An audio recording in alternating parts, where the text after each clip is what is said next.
Hi, my name's Julia, and this is Grassroots Analytics Insider. And today we're here with Kati. Thanks for coming. Hi. Yay. Okay, tell us a little bit about yourself and how you got to Grassroots. Yeah, so I'm Katiana, like Julia said. I graduated college in 2022 from Florida State. Hmm. And I was really looking to work for like a government agency, but came across grassroots and was just like campaign side of things might be interesting. So I applied as an intern and got in, and I've been here ever since. Yeah, amazing. Tell us about your current role. Yeah, so right now I'm the senior campaigns account manager. So I primarily work with campaigns, talk through our services, pricing, and sort of work on the customer service side of things. Cool, amazing. So in that customer service vein, you were one of the first people that campaigns, organizations, prospective clients talk to before they begin a partnership with GA. Can you tell us a little bit about that experience? Yeah, so it's a great way to really know like who's running for office, where they found out about grassroots, Hmm. what kind of resources they have. And so I always like to just make sure people understand what we do, what we offer, and sort of what resources are out there. My main question for them is always why you're running. Yeah. Was it something happening in your district or your state? Maybe a specific like law being passed, and sort of taking that and putting it towards targeting. That's kind of what makes us stand out. Hmm. And I think that sort of building new prospects from there for their campaign that fit those specific issues happening in their Yeah, district or state is really where we're going to see like the most success for the campaign. sure. So trying to understand sort of that first is my main goal. Yeah, amazing. That sounds like you have to be like an expert in everything grassroots offers to be able to do that, which is such a cool skill. So it seems like you probably have a lot of different campaigns and organizations that come from different places in their, campaigning journey. So how do you meet candidates and organizations where they are when addressing their concerns before they sign on? Yeah, so going into the call, I always like to see who's going to be on the call. Sure. Is it the candidate themselves? Is it a huge like finance director, campaign manager? Sort of going into the call with an idea of like who I'm going to be talking to and what we're going to be focusing on. So, for Hmm. example, if it's a one woman show, candidate running for office, maybe first time for school board, Yeah, doesn't really know the ropes and how sort of GA works or just the fundraising world in general, totally. I'll probably go in with a lot more basic information, starting from the beginning, Yeah. how we started, why we started, where they're going to need to start with fundraising, what service is probably going to make most sense at first, Hmm. versus a call with, a finance director who's been in this work for years, knows Yeah. exactly how it works, knows what they want. They just want to kind of hear it and walk it through. Yeah. I'll probably just go in with a little bit less and just be like, hey, like this is what we have. Does that sound good? And Yeah, they're usually yeah. like, yeah, ready to move forward. So Totally. kind of just like seeing who's going to be on the call first, I think is probably the first step I take. And then Sure. trying to understand what knowledge they have of GA and just Yeah, like fundraising in general is probably totally. like a good way to go into it. Yeah, totally. It seems like you're almost like, as much as a person who is trying to get folks to like use our services and stuff, you are an educator of people who are running for office for the first time. It's a very cool role. So digging into that thing you just mentioned about like a first time candidate, what's important for them to hear on their first call with the GA team? Yeah, I really think it's important for them to understand how we started, sort of Mm, like our origin story, yeah. how we started as a smaller company and how we've developed into a lot bigger. That kind of makes them feel like we're actually humans, not like robots behind the computer. Yeah. And then I just always walk them through our services, make sure they understand what call time is, what our email acquisition services look like, Yeah. texting, maybe where they should start versus where they should be in a couple of months, Right, stuff like right, that. right, totally. It's important for them to know that Grassroots was built from a team of experts who've been in their shoes before, whether it was, as a campaign finance manager or a call time manager, something like that. They've been on the ground on these campaigns, so they really know what it takes to run for office, Yeah. what it takes to fundraise. And so I like to make sure that our potential clients know that that's sort of how we started at Grassroots or why Grassroots started. And so I Hmm. think that makes them feel comfortable knowing that we come from a place where the candidate is sitting in right now. Yeah, totally, totally. I think that's such a great way to build community too. It's like we know what you're doing because we have done it ourselves and we're here to help. Do you have any advice for candidates running for office for the first time? Yeah, my main advice is always to talk to everyone you know, Mm, everyone you meet. You never really know who you're talking to, who they can connect you with. Networking is a huge thing in, the corporate world, but also in the campaign world. yeah. So making sure you're just having those conversations, getting your name out there, and then probably starting early, like as early as Mm. possible. Some people are like, oh, is it too early to fundraise? It's never too early. Never. Yeah, totally. I think that advice is so in line with other folks that have come on the podcast and said similar things. Like, it is never too early is a huge theme. Cool. So, with this role as an account manager and like you mentioned, networking, you are out on the conference circuit a ton. You are representing GA at conferences all over the country. What changes when you talk to someone at a conference table versus on like a phone call? Yeah, I think it changes a lot. I think people feel more comfortable when they see you face to face Yeah. rather than through a screen.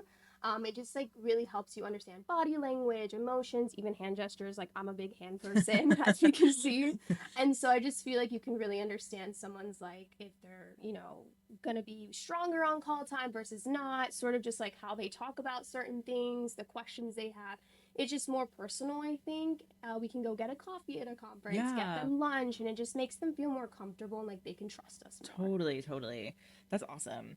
How do you think in that vein conferences build community in a larger sense? Yeah, so I think in the world that we live in right now, it's hard to sort of hide behind our screens, our phones, the Yeah. TV, reality shows, all of that. And so I think just like being in front of people, listening to different talks, understanding and brainstorming together, that's really where we're going to learn the most. Yeah. And so I really think that that helps build the community and gathering everyone in one place that sort of Sure. has like that same idea, the same questions. You never really know like what kind of questions you have sometimes until you hear someone else say it out loud. And Right. I think it's just a great place to like really be able to talk to everyone. Amazing. Oh, that's so great. Um, what do you think that innovation might look like for the political technology conference circuit? Yeah, so I think it really helps us build those like long-term relationships, Mm, where you can brainstorm together, learn from each other, kind of what I was saying before, and that's sort of where we're gonna see like the innovation come out. When you say something out right. loud is really when your brain starts like working. Totally. And so I think hearing other people's thoughts, some conferences have trainings and stuff like Mm, that. So I think that's really where people's brains start moving and thinking and being like, oh, I never thought about that. And that's sort of where that innovation will come in. got it. Do you think there's anything missing from the conference circuit right now? Not necessarily. I think every conference is different. There's always Yeah. going to be a different structure. Sure. I think it's just about, going to them, talking to the different people. Right. They're always in different cities for the most part. So it's like you'll always see a different group of people, some people Mm, that aren't able to travel to, cross country right. conferences. Totally. So it really gives the ability to folks who maybe don't have as much money to travel and really get to talk on the ground with those folks. Yeah. Oh, that's a great point. Do you have any advice for someone who might be headed out to a conference for the first time and is, a little bit timid or feeling a little bit shy about approaching people at booths and getting the conversation started?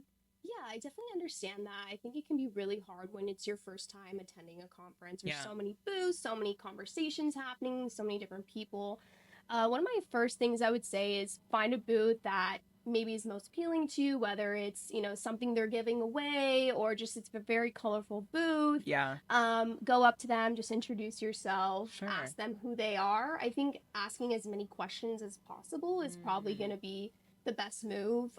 Really understanding who these people are, why they're there. yeah. And then once you have a couple of those conversations, as hard as it can be, I think you'll start to feel a little bit more comfortable. Sure.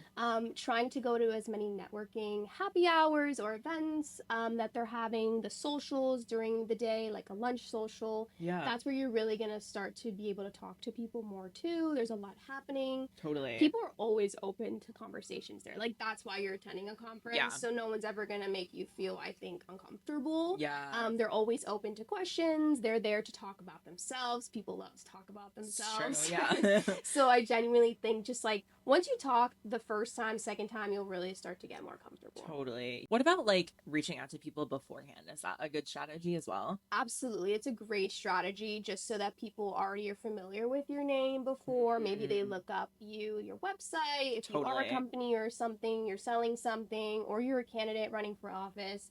they're able to, locate your website and be like, oh, okay, this person seems familiar now. When we do have that conversation, I can, Right. bring up a couple topics that I saw on their Sure, website sure. or ask them about a service that looked most appealing to me. Amazing. Yeah, that's such a great idea. What are you looking forward to at GA and then in the on year as well? Yeah, so in terms of GA, I'm really excited for some software tools coming, some other projects that we're excited to sort of bring out to our current clients Yeah. and future clients. And then I will say for the on year, I'm most excited to sort of see my current clients win in the election this Yeah. November. Been working with them for a while, so it's just excited to see where they started and sort of where they end up. Totally, totally. That's amazing. Like it seems like, you've been working with some of these candidates for almost 2 years now. And so to see them cross the finish line this November is gonna be really Yeah, exciting. it's super exciting. Cool, amazing. Can you talk about how you lean on a grassroots pillar in your work, day to day as an account manager? Yeah, for sure. One of them I probably lean more on is curiosity and compassion. I Mm, feel like making our clients and just my colleagues in general feel like I can understand them. They can be open minded, ask as many questions as possible. Like, it's okay to be like, what the heck is fundraising? Like, yeah, what do we need to do? And so I just feel like making them feel comfortable gives that sort of compassion to them that we're all in the same sort of idea and thought process of like, being better and getting to a better place in hmm, politics and just in general. yeah, And then curiosity, I'm just always willing to learn. I think that when I first started grassroots, I had so much to learn about campaigns and fundraising, and like my colleagues were just really helpful with that. You as well. So I just think that leading with curiosity is always great. Never being the person that knows everything in the room and sort of being able to ask questions and learn is really great. yeah. Oh, that's a wonderful perspective. Um, I I love like how you are able to reflect on your journey at grassroots. Like you really have gone so far and it's wonderful to see. Okay, what's giving you hope right now?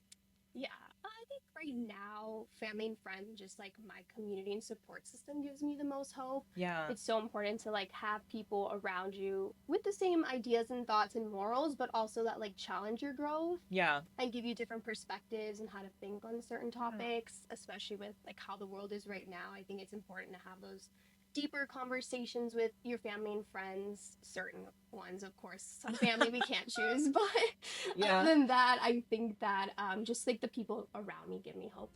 Cool. Oh, that's a wonderful answer.